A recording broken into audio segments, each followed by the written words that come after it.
Sa isang bansang maya't maya binibisita ng mga kalamidad, tila ordinaryong pangyayari na lamang ang pananalasan ng mga bagyo.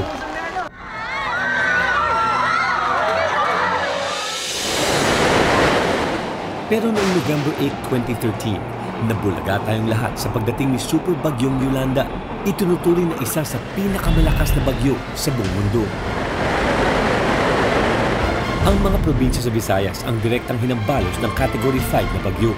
Bitbit ang malakas na hangin at ulan. Nagdala rin si Yolanda ng malatsunaming storm surge sa mga lugar na malapit sa baybaying dagat.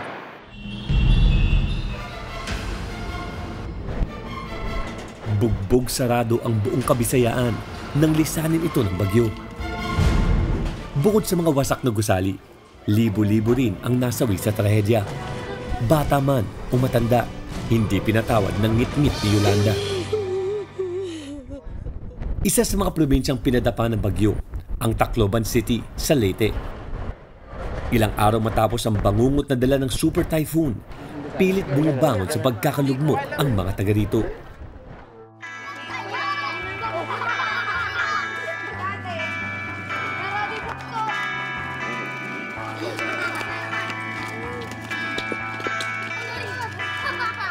Isa na rito ang 6 na taong gulang na si Aldrin Awaaw. Dahil sa sakuna, maagang naulila si Aldrin sa ina. Tinawag ako nga ito kay mama. Nakuha ng balon. Kaya ate yan may ilaro man mga kahoy. Ewan na yung mama. Nakaligtas man si Aldrin sa bangis ni Yolanda.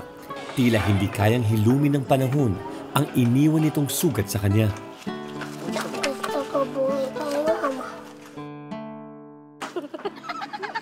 Ayon sa United Nations Office for Disaster Risk Reduction, ang mga batang katulad ni Aldrin ang pinaka-apektado sa mga ganitong kalamidad. Maiiwasan sana maging biktima ng trahedya ang mga paslit kung sa una pa lang may sapat silang kaalaman kung paano ililigtas ang kanilang sarili sa kapahamakan. Ito'y napakadelikado sa kahabaan na ito, kita-kita mo. Bilang mga rescuer journalist, hindi lang nagbabalita at nagbibigay ng agarang tulong sa kapwa, ang Rescue 5. Bahagi rin ng isinusulong naming cause journalism, ang pagbumulat sa publiko, lalo na sa mga bata, tungkol sa kahalagahan ng Disaster Risk Reduction Management o DRRM. Dumarayo kami sa iba't ibang panig ng Pilipinas para magturo ng tamang kaalaman at kahandaan pagdating sa sakuna. Para mas lalong maengganyo ang mga bata na matuto ng disaster risk reduction, inilunsad namin ang kauna-unahang activity book tungkol sa disaster preparedness sa bansa, ang Rescue 5 Activity Book. Pag binigay natin sa isang bata yun, may matututunan siya habang ginagawa niya yung mga aktibidad doon sa activity book. Tulad sa sunog, sa baha, o yung mga sakuna na nangyayari sa pang-araw-araw sa ating bansa. Para mas maging handa ang mga bata sa oras ng sakuna, naisipan ng Rescue 5 na maglunsad ng isang Rescue 5 Activity Book on Disaster Preparedness para naman mas matandaan ng mga bata ang kanilang mga matututunan at bukod doon, mag-e-enjoy pa sila sa iba't ibang activities tulad ng games, puzzles, pictures to color sa loob ng libro. Para mabuo ang activity book, dumaan ito sa mabusising proseso. Katuwang ang Sterling Paper Products Enterprises Inc. Tiniyak naming hindi lang ma-enjoy ang mga bata sa pagsagot ng libro. Dapat maintindihan din nila ang safety tips na makukuha dito. It started from scratch, from nothing. So based on the concepts na napag-usapan, and then we also have to think of an activity na syempre yung entertaining din sa mga kids, at the same time educational. We really support this cause and we think na this is really very timely. It is about time. Meron talaga mag-step up to really inform everyone, especially the kids. Sa simpleng paraan, ipinaliwanag din dito kung ano ang storm surge. Kailangan lang maging malinaw para sa bata kung ano yung gustong iparating nung nandun sa page ng bawat book. Kumbaga yun lang yung madali nating nakikita sa paligid natin na hindi natin alam. Yung pala yung pwedeng makapagligtas sa atin.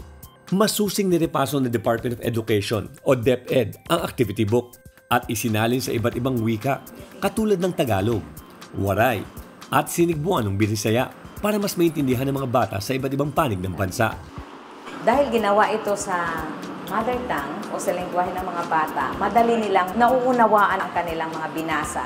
Sa gayon, nagagawa nila kung ano yung mga alituntunin doon upang makaligtas sila sa mga sakuna. Ang isa pang maganda doon, may kalakip na picture, di ba? Puwera pa sa naintindihan na nila yung salita, meron pa siyang gabay na mga larawan na makakatulong to deeply understand what is being said in that activity.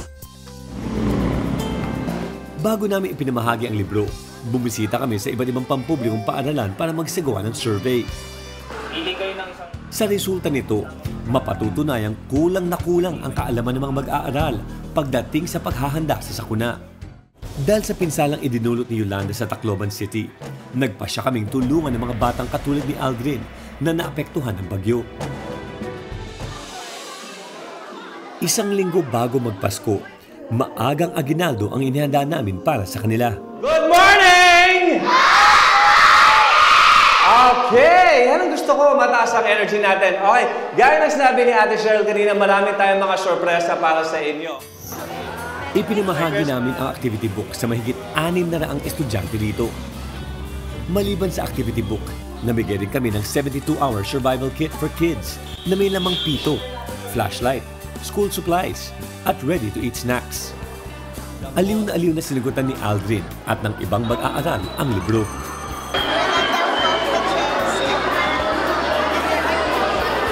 Natutunan ko sa activity book na hindi magpanik kapag may sunog, may baha, o may linog man. Yung mga activity book na binigyan ng Rescue 5 ay makabuluhan. Natutunan ng mga bata kung paano talaga yung mga basic tips na dapat nilang gagawin sa oras ng mga kalamidad.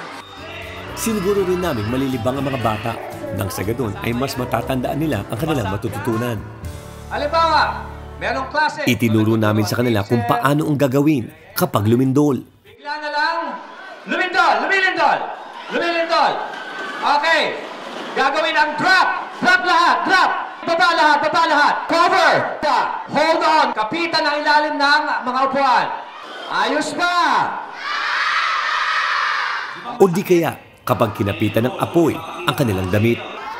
Drop. Higa. Drop. Lalagay ang mga walang laman na water bottle. At kung sakaling matrap sila sa baha, Hindi na kami lulubog, lulutang kami. Naintindihan niyo yan? Okay.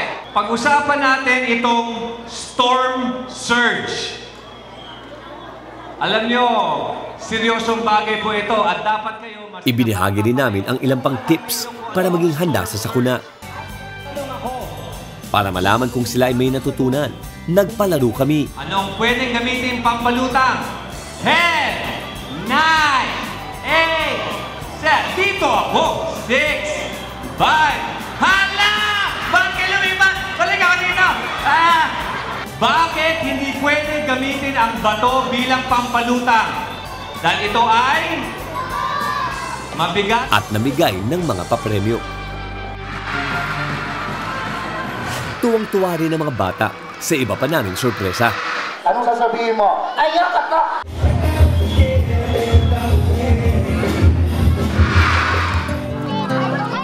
Karapatan ng bawat bata na manirahan sa isang ligtas na pamayanan.